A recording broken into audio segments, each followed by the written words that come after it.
अस्सलामुअलैकुम। क्या आप जानते हैं कि शब बारात किस तारीख को होगी? और क्या आप शब बारात की हकीकत के बारे में जानते हैं? और क्या आप इस रात की इबादत के बारे में जानते हैं? तो दोस्तों, आज की इस वीडियो में आप शब बारात की फजीलत और हकीकत के बारे में फुल मालूमात जानेंगे।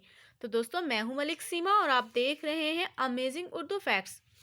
लेकिन दोस्तों, इससे पहले मेरी वीडियो स्टार्ट हो, आप जल्दी से हमारे चैनल अमेजिंग उर्दू फैक्ट्स को सब्सक्राइब कर लें और बेल आइकन को भी लाजमी प्रेस कर लें ताकि नई आने वाली वीडियोस के नोटिफिकेशन आप सबको मिलते रहें। तो दोस्तों, चलते हैं अपनी वीडियो की तरफ।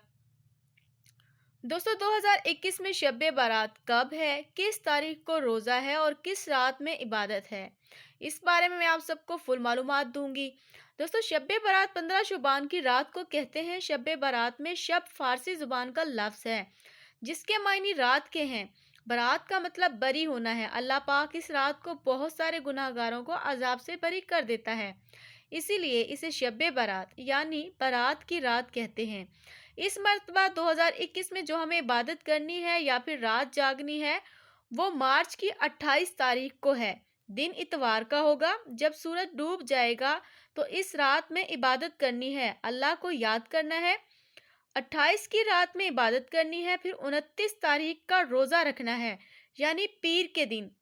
दोस्तों, इस रात शरीयत की तरफ से मखसूस इबादत मुकर्रर नहीं है, यानी फ़र्ज नमाज या फिर रकात मुकर्रर नहीं है। जो इबादत आप चाहें कर सकते हैं। आप कुरान पाक की तिलावत भी कर सकते हैं, नफली इबादत कर सकते हैं, तस्बीहात और दुरूद शरीफ का विर्द कर सकते हैं, गरीबों की मदद कर सकते हैं, कब्रिस्तान जाना चाहें तो जा सकते हैं, सलातुल तस्बीह पढ़ सकते हैं, नफली इबादत और कज़ा नमाज अदा कर सकते हैं। जितना चाहे इबादत कर सकते हैं। यहाँ पर कोई इबादत मुकर्रर नहीं है, यानी शब बारात की कोई मुकर्रर नमाज नहीं है और रोज़ा भी नफली है। रखना चाहे तो सवाब होगा, अगर ना रखें तो कोई गुनाह नहीं है।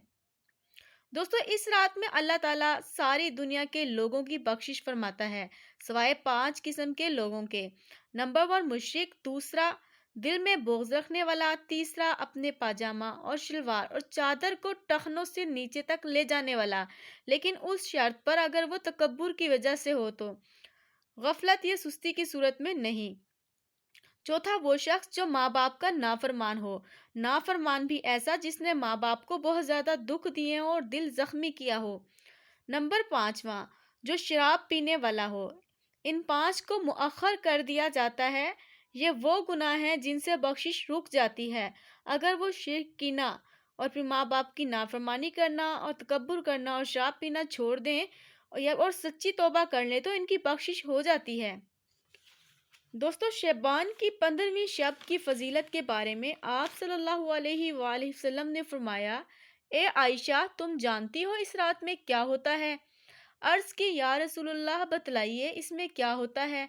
आप सल्लल्लाहु अलैहि वसल्लम ने फरमाया, इस रात में यह होता है कि आदम अलैहिस्सलाम की औलाद में से जो शख्स इस साल पैदा होगा, जो इस साल में मरेगा, इसका मरना और पैदा होना लिखा है, और जो फरिश्ते इन कामों पर मुकर्रर हैं इनको इत्तला दी जाती है, और जितना ज़्यादा रिज्क मखलूक को इस बरस में मिलेगा, सब कुछ लिखा जाता है।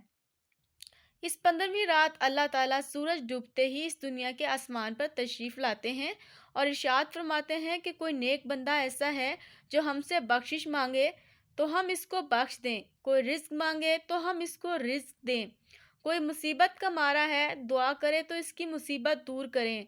इसी तरह सुबह होने तक इरशाद फरमाते हैं, बस बंदों को चाहिए कि इस रात खूब इबादत करें और अपने गुनाहों की माफ़ी मांगें और 15वीं तारीख को रोज़ा रखें, और अल्लाह ताला की इस रात में अपनी मेहरबानी से बेशुमार बंदों को अल्लाह ताला बख्श देता है, मगर काफिर, मुशरिक, कीना रखने वाले और कातिल को नहीं बख्शता। तो दोस्तों, वीडियो पसंद आने की सूरत में लाइक करें, और अगर अभी तक आपने हमारे चैनल अमेजिंग उर्दू फैक्ट्स को सब्सक्राइब नहीं किया तो जल्दी से सब्सक्राइब कर लें। मिलते हैं एक अगली नई वीडियो में, तब तक के लिए अल्लाह हाफिज़।